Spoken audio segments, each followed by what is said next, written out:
Hello সবাইকে, তোমাদের সাথে অনেক দিন কোনো ডেইলি ব্লগ শেয়ার করা হয়নি, তাই রাখি পূর্ণিমার দিন ভাবলাম একটা ডেইলি ব্লগ তোমাদের সাথে শেয়ার করি। দিনটা ছিল রাখি পূর্ণিমার দিন। রাখি পূর্ণিমার দিন মানে সবাই কিন্তু ভাইদেরকে রাখি পরাবে, মানে বোনেরা ভাইদেরকে রাখি পরাবে আর ভাইদের থেকে গিফট নেবে, এটাই কিন্তু মেনলি হয়ে থাকে। তবে রাখি পূর্ণিমাটা যে শুধুমাত্র ভাই বোনেদের রাখি পরানোর ব্যাপার এমনটা কিন্তু একেবারেই নয়। যার সাথেই তোমার সুসম্পর্ক রয়েছে, যার সাথে তুমি সুসম্পর্ক বজায় রাখতে চাও, তাকেই কিন্তু রাখি পরাতে পারো।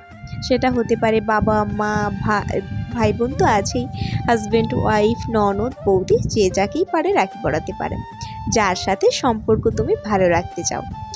তো আমি আমার বাড়ির সমস্ত কাজকর্মগুলো করে নিয়ে এখন রেডি হয়ে নিচ্ছি, ঠাকুর পুজো করতে যাব।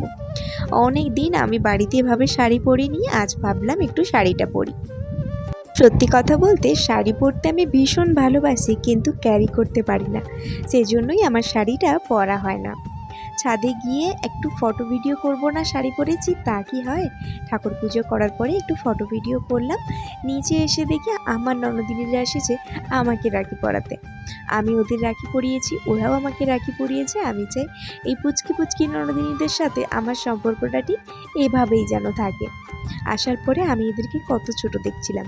এই যে দেখছো আমার পুচকির ননদিনী, কয়েকদিন আগে আমি ওকে আমার বিয়ের সময়ের ফটো ভিডিওগুলো দেখাচ্ছিলাম।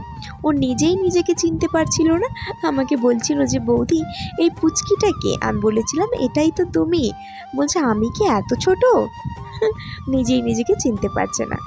তো যাই হোক, দুপুরবেলা লাঞ্চ করলাম, শাশুড়ি মাই রান্না করেছিলেন, কারণ আমার পরীক্ষার জন্য আমি খুব একটা রান্না বান্না কোনো কাজটা ঠিকঠাক করে করছি না, মাই সব কিছু করছে।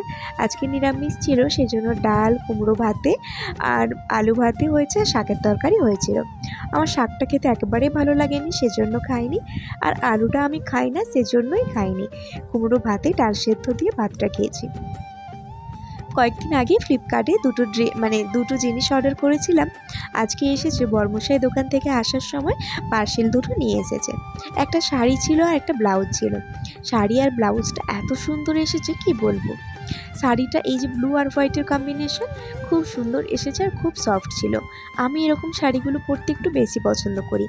আর তারপরে দুর্গাপুজোর একটা একটা করে মেকআপ লুক তোমাদের সাথে শেয়ার করব বলে এখন থেকে আমি জিনিস কেনা শুরু করে দিয়েছি। তোমরা কার কার পুজোর শপিং শুরু করে দিয়েছো আমাকে কমেন্টস করে জানিও তো। আর এই ব্লাউজটা অর্ডার করেছি, আমার এটা বেশ ইউনিক লেগেছে, ভাবলাম আমি একটা অর্ডার করে পরাই যাক। আচ্ছা, কেমন হয়েছে শাড়ি ব্লাউজটা তোমরা একটু কমেন্টস করে জানিও তো। অবশ্যই তো তোমাদের সাথে মেকআপ লুকগুলো শেয়ার করব। আজকের ভিডিওটা কেমন লেগেছে সেটাও জানিও।